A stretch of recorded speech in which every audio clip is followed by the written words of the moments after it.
સૌથી પહેલા વેધર અપડેટમાં ચોમાસું ક્યાં પહોંચ્યું છે તેની આજે વાત કરવાની છે અને તેની સાથે સાથે જ્યારે એક તરફ અનેક જગ્યાએ ચોમાસાને લઈને ઘણી બધી જે પરિસ્થિતિ છે તેને લઈને ઘણી બધી બાબતો છે તેની ચર્ચા કરવામાં આવી રહી છે ત્યારે હવે આજે એ સમજવું છે વેધર અપડેટ દ્વારા કે ખરેખર ચોમાસાને લઈને શું સ્થિતિ રહેવાની છે।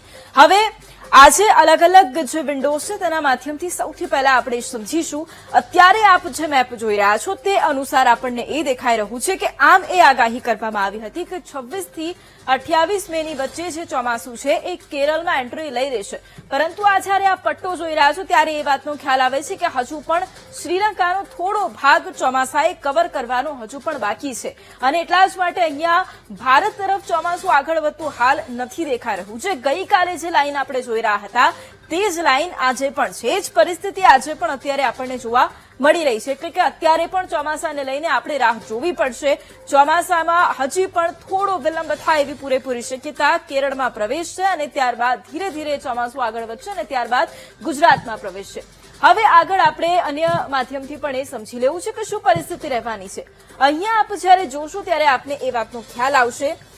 એક તરફ જે અહીંયા બંગાળી જે સમુદ્ર છે ત્યાં આગળ એક તરફ એક સિસ્ટમ સક્રિય થઈ છે, આ તરફ અરબ સાગરમાં પણ એક સિસ્ટમ આપણને સક્રિય જોવા મળી રહી છે અને તેની વચ્ચે આખો આજે પટ્ટો ત્યાં ચોમાસાની એન્ટ્રી થઈ ચૂકી છે, પણ આજે ચોમાસું છે લગભગ આગળ નથી વધી રહ્યું। શ્રીલંકાનો એ પટ્ટો ત્યાં આગળ ચોમાસાની એન્ટ્રી થઈ ચૂકી છે, દસ્તક લઈ દીધી છે, પરંતુ હજુ પણ કેરળના એ પટ્ટાઓ છે કે ત્યાં હજુ પણ ચોમાસાએ આગમન નથી કર્યું, એટલે ત્યાં હજી આપણે રાહ જોવી પડશે। પરંતુ અહીંયા આપ જે પ્રમાણે જોઈ રહ્યા છો કે એક તરફ ઉત્તર ભારતમાં એક સિસ્ટમ છે સક્રિય થઈ છે અને એના જ કારણે વરસાદી માહોલ આગામી સમયમાં આપણને જોવા મળવાનો છે। હવે ગુજરાતની વાત કરી લેવી છે, ગરમીને લઈને શું પરિસ્થિતિ છે તેની વાત કરવી છે। અત્યારે આજની વાત કરીને આવતીકાલની વાત કરી લેવી છે। સૌથી પહેલા આવતીકાલની જો પરિસ્થિતિ આપણે અત્યારે જોઈશું તો આપણને ખ્યાલ આવશે કે હજુ પણ અમદાવાદ છે, વડોદરા છે, સૌરાષ્ટ્રમાં રાજકોટ છે, આ તરફ ઉત્તર ગુજરાતના અમુક પટ્ટાઓ છે ત્યાં આગળ વરસાદ રહેવાની માફ કરજો ગરમીની શક્યતાઓ છે અને એ પ્રમાણે અત્યારે આપણે જોઈ રહ્યા છીએ કે જે કોસ્ટલ એરિયા છે ત્યાં આગળ અત્યારે કોઈ જ પ્રકારે ગરમીની એટલી સંભાવના નથી। અહીંયા આપણે કચ્છનો આખો પટ્ટો જોઈ રહ્યા છે ત્યાં પણ એ જ પરિસ્થિતિ, ગરમીની લગભગ કોઈ પ્રમાણેની શક્યતા નથી।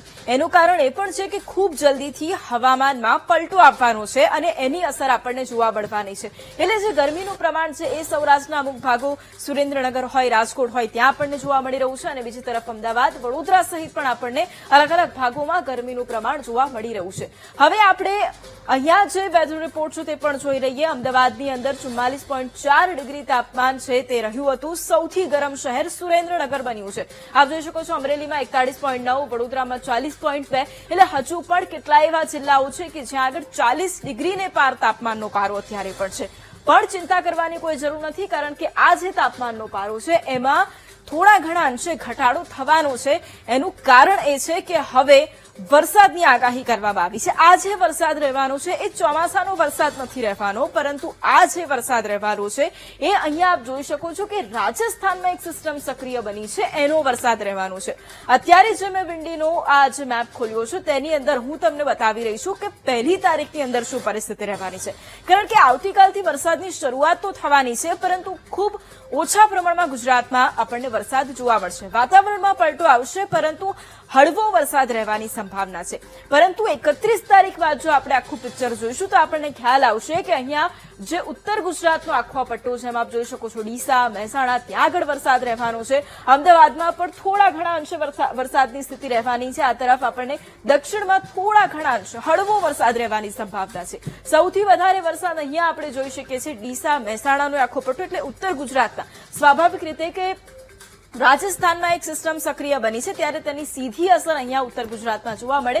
કચ્છ અને એમાં પણ આપણને વધારે જે અસર છે તે પણ જોવા મળી શકે છે।